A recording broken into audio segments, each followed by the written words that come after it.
fourth session, right? In the last three sessions, we learned about meaning of management,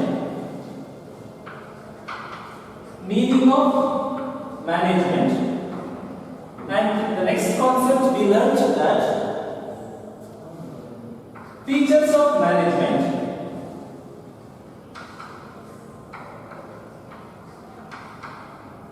And next we learned about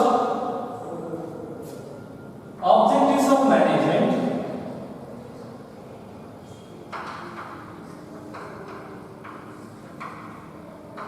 and the next concept was importance of management,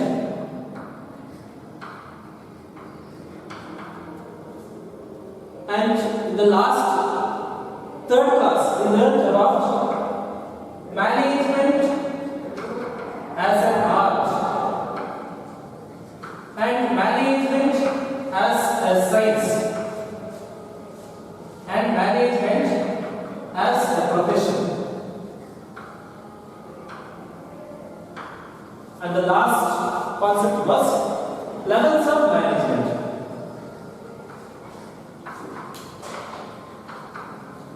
Okay, now let me recapitulate for you from the beginning itself. You know, in the meaning of management, we saw that management is just getting the work done from the employees. For what? Just to reach the organization's goal. And we saw that organization goal will be common for all the organizations in the world, and it will be growth and expansion. Growth and expansion. We saw that this will be the common goal for all the organizations in the world, irrespective of their nature, place, and size. Okay, in the meaning we learned that management is nothing but getting the work done from the employees in the organization to achieve the organizational goal, that is growth and expansion. And in other words, the meaning can be explained like management is the process of planning, organizing, directing, controlling, and staffing. I mean, if a manager or proprietor or owner of the organization undertakes all the 5 major managerial functions, it means he is undertaking management. Right? Okay. The next concept we saw that features of management. In the features of management, we found that the first feature of management was management is a goal-oriented process. I mean, management is undertaken just to reach the goal of the organization, not for any other purpose. And management is the only way to reach the or to attain the organization's goal. Fine. And the next feature we saw was management is all-purpose. I mean, management is applicable to all the organizations in the world, irrespective of their nature, irrespective of their size and place. It is compulsory for all the organizations in the world because management is the only way to reach the organization's goal. So here, management becomes all-purpose. I mean, universally applicable to all the organizations in the world. And the next feature we saw that management is multidimensional. I mean, then management had 3 dimensions: management of work, management of people, and the last dimension was management of operation. I mean, in the management of work, we will be dividing the whole work into different smaller parts and we will be assigning to the people based on their talent, skills, and their work history, etc. And when we see about the second dimension, that is management of people, then we will be dealing with the people. I mean, when we take precisely directing, I mean, directing is nothing but management, right?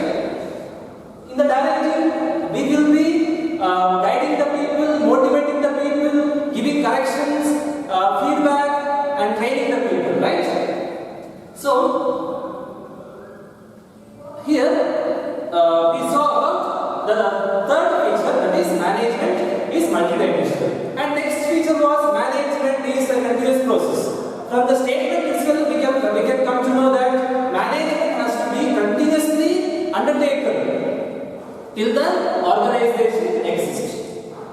Because management is the only way or only path for the organization to achieve its goal.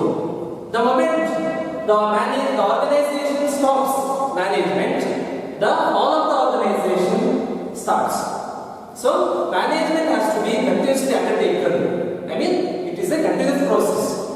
And the next feature we saw that was management is an intangible force. I mean, here management cannot be seen. The process of undertaking management can be seen, but management cannot be seen.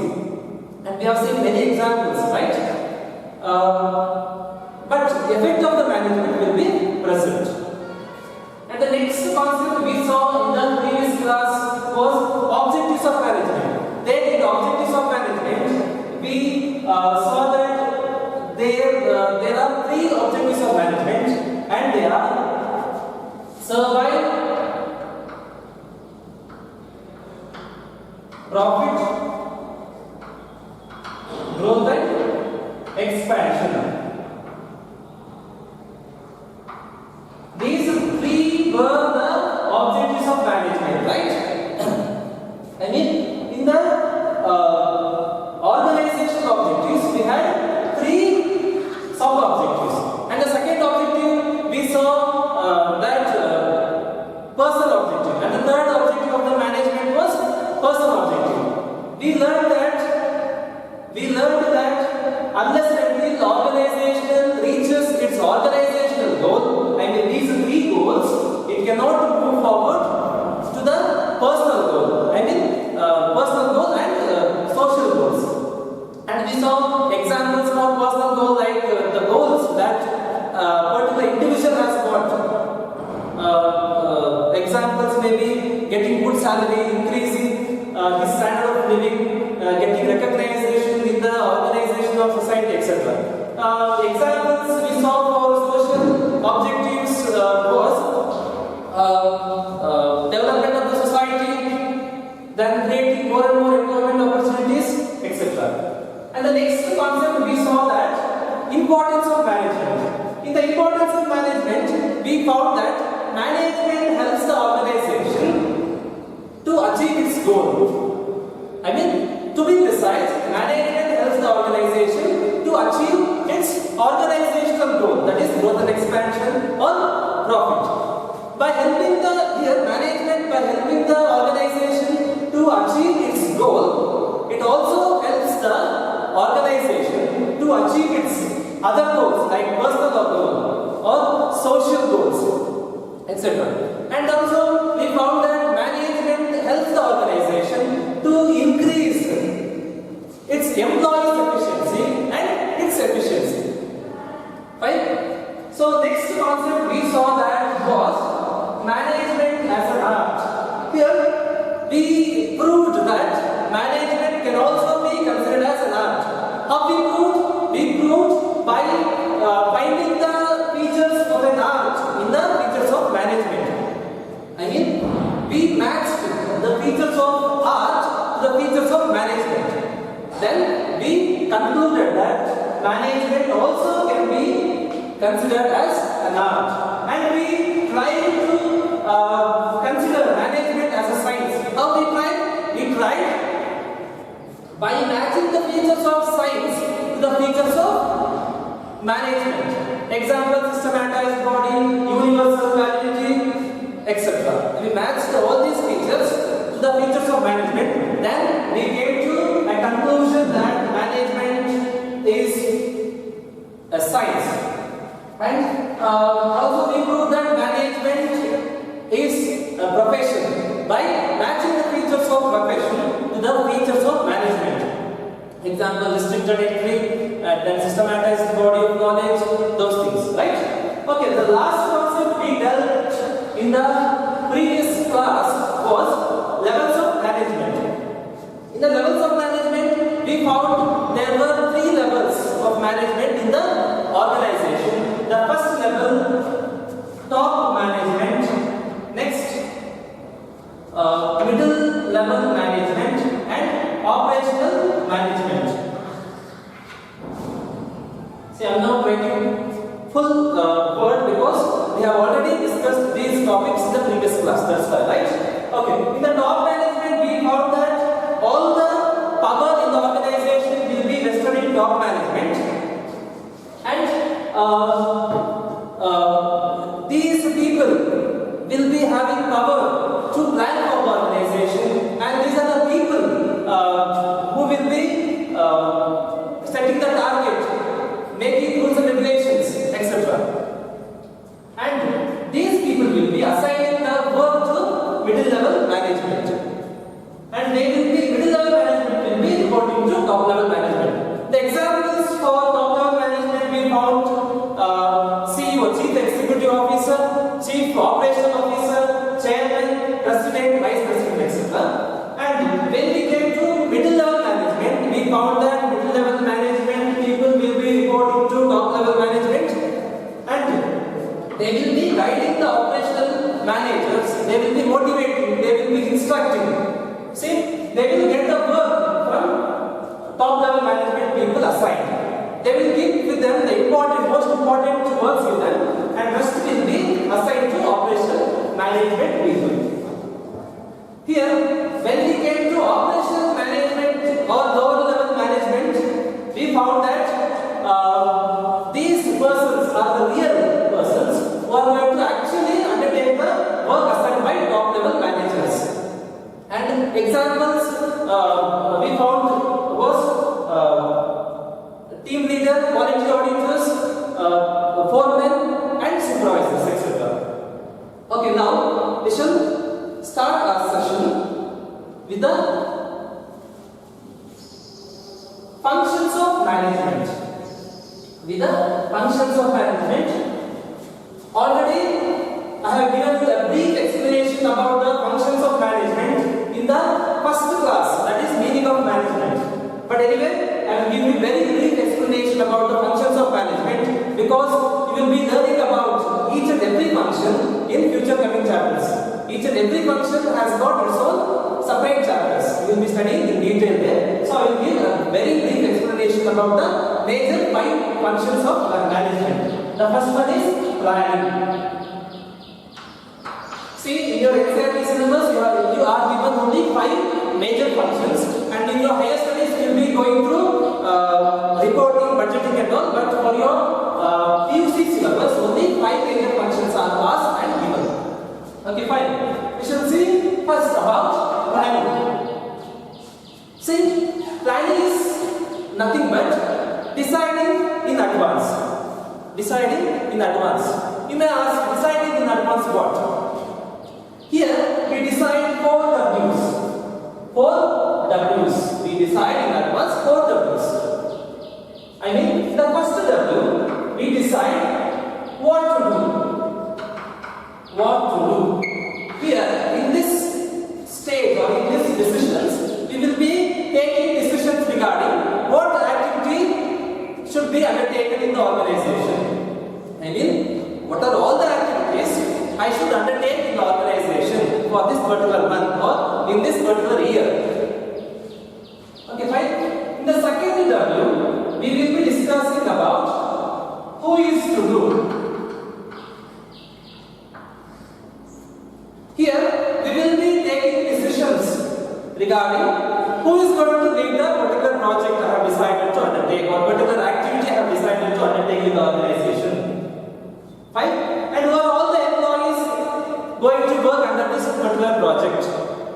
This decision plays very crucial role in the success of the organization, because a project that is assigned to a wrong person or assigned to a person who is not worthy of, the project will not be completed on time with expected quality. So it should be assigned to right people and on the right time. Okay, time we will be deciding later. We shall see who is to do. Here we will decide the person who is going to make the project. We will decide the employees who are all going to work under this particular project or activity. Okay, next W we are going to decide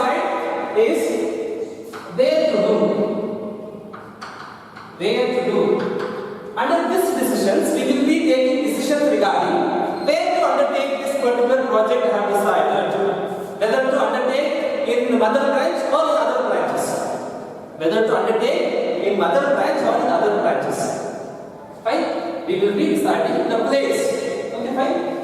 Next, W, we will be deciding when to do. Here we will be deciding at what time we have to start the project and when to end the project. Right? This decision also plays a very crucial role in the success of the organization, because the project that is not started on time or completed on time is just a waste. That's all, right? So we take decisions about these four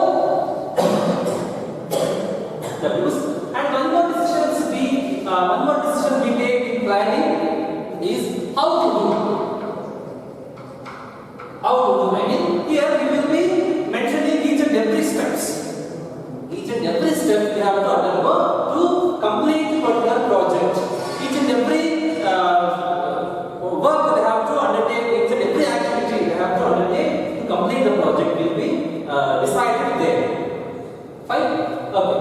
So, to be very simple, planning is decided in advance.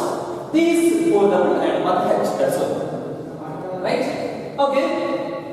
And also planning plays a very crucial role in the achievement of organizational goal. How it helps the organization to achieve the organization's goal? Because when there is a planning or when there is a proper planning in the organization will be able to complete the project on time. There will be no duplication of work or overlapping of work. When there is no proper planning in the organization for the activities to be conducted in the organization, there will be overlapping of work, duplication of work, and they may fail to complete the project on time. In planning, when the manager or when the organization undertakes planning function, it may not have more confusions or duplication of work, overlapping of work, or delay in the completion of the project, because everything will be decided in the project. Who is going to undertake the project will be decided, at what time we have to start and end the project will be decided, then who is going to do particular work will be decided, everything will be decided, so there will be no confusions. Right? We shall pass on to next function of the management, that is organizing.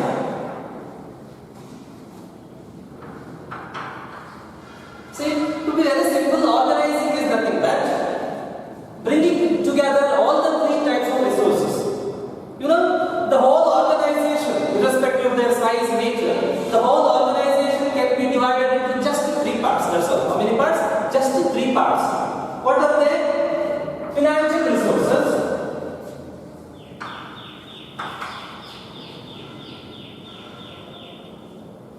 next physical resources, and human resources. These are the three major parts of the organization. Here, first manager or proprietor, whoever the higher authority decides or arranges for the financial resources from the convenient source. See, common sources of the capital may be bank or private financial institutions, parents, friends. Whatever the source that is convenient to him or possible to him, he will arrange from that source. He will arrange financial resources. This is the starting step of the organizing. Right?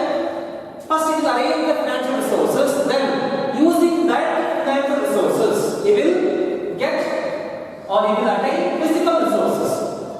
See, common examples of the physical resources will be plant machineries, land and building, transportation, furniture and fittings, raw materials, etc. Right? Okay. He will get, by using financial resources, he will get physical resources. After arranging these two resources, he will go for human resources. I mean, to use these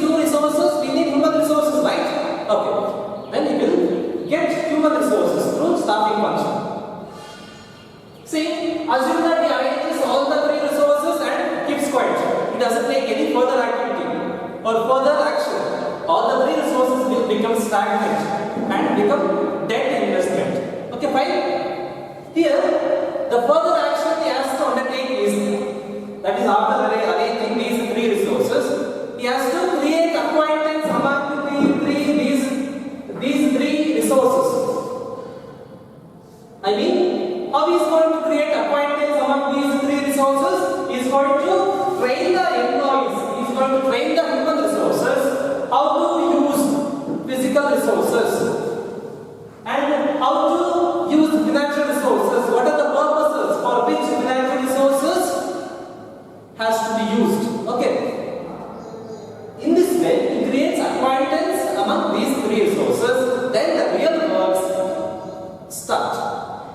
Okay. Then at the end of the day, organization will be able to attain its goal, that is profit or growth and expansion. Okay, fine.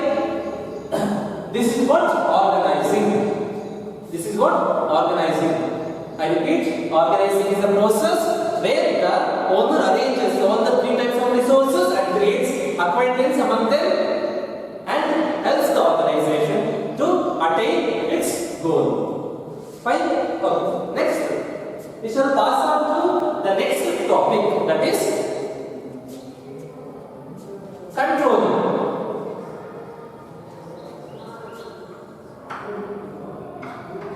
That is controlling. See, controlling is a process where target will be set. Where target will be set. Next, actual performance.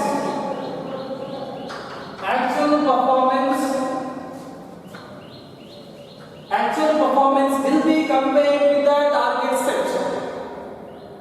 Fine. When the comparison gets over, they will get deviation. They will get deviation. When they get deviation, they will find out the reasons for deviation. What are the reasons for this particular deviation? After getting reasons, based on those reasons, they will take corrective measures. Corrective measures they will take. Fine? Okay, I will tell in detail. Assume that, see, in all the organizations, the owners or higher authorities, whoever it may be, they will be having their own expectation, right? And their expectation will become target. Their expectations from the employees will become target or objective, right? Okay. Assume that there is a person working in the organization called A. And the target set in the organization is 10 bags or 10 books. 10 books per day. I mean, each employee should produce 10 books at the end of the day. Fine? Here, assume that A produces only 8 books. Only 8 books per day. Assume that A produces only 8 books.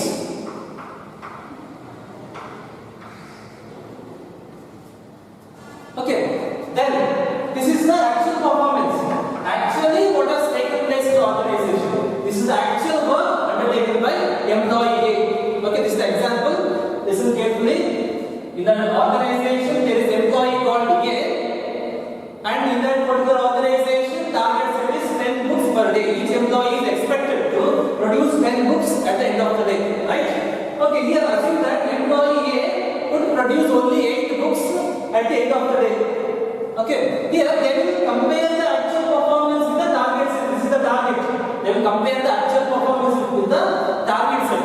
After comparison, they will get deviation. They will get deviation. Deviation will be 2 bags, right? Here, see, before continuing, I will tell there are 3 types of deviation: zero deviation, positive deviation, and negative deviation. Zero deviation,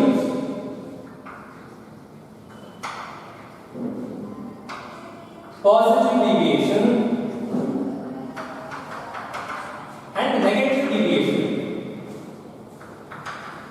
Okay, we shall continue with the example. Keep in mind there are three types of deviation: zero, positive, and negative deviation. Right? Okay. Here we shall go with the, or we shall continue the example. Here, employee has produced 2 bags lesser than what is expected of him. I mean, what 2 bags lesser than the target set. Here there is deviation. They will get deviation only after the comparison. Here there is deviation, that is 2. This deviation will be negative deviation because he has produced 2 bags lesser than what is expected from him. Next, assume that in the place of 8, employee has produced 10 bags, 10 books.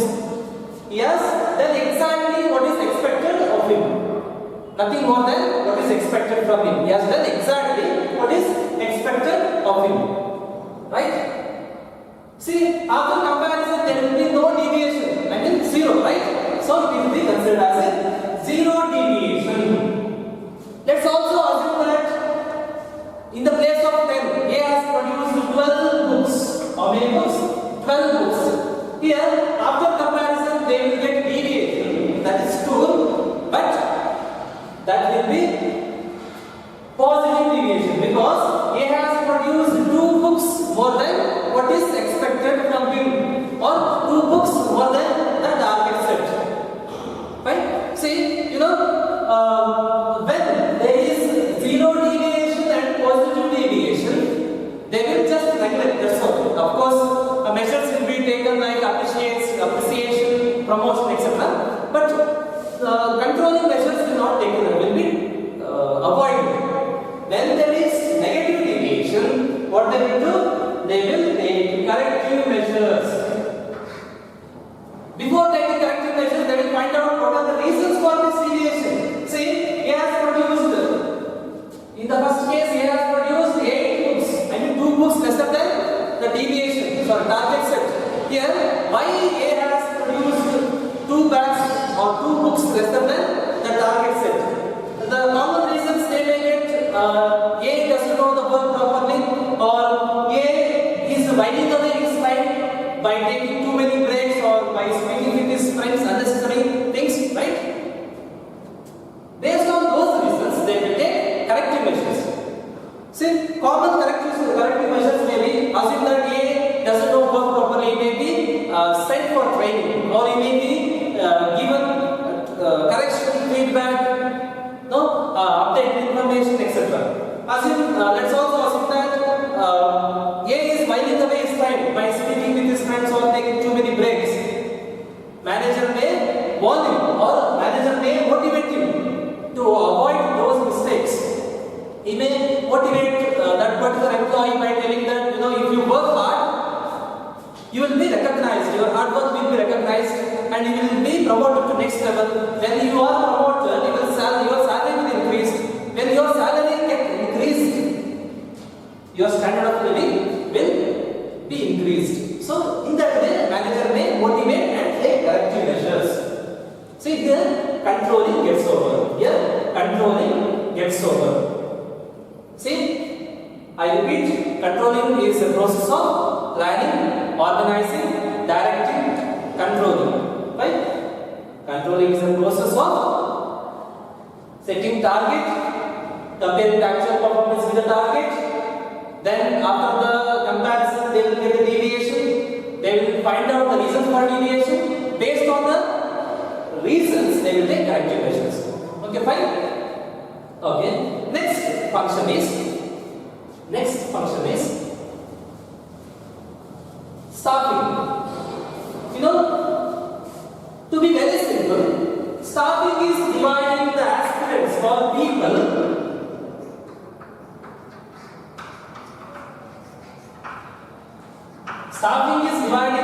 into 2 major categories or 2 major groups.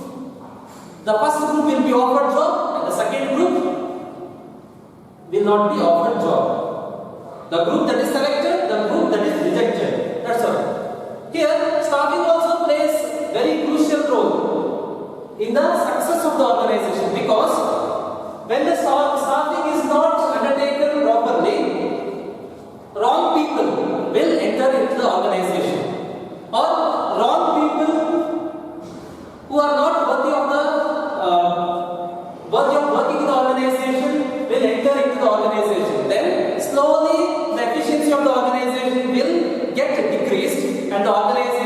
will fail to achieve its or attain its goal. So, to be simple, staffing is dividing the people into two groups. First group, those who are selected. The second group is those who are rejected. Okay? Thank you. Here, this session gets over. In the next session, we should discuss about coordination, features of coordination, and importance of coordination. And after finishing that particular topic, the first chapter gets over. Thank you.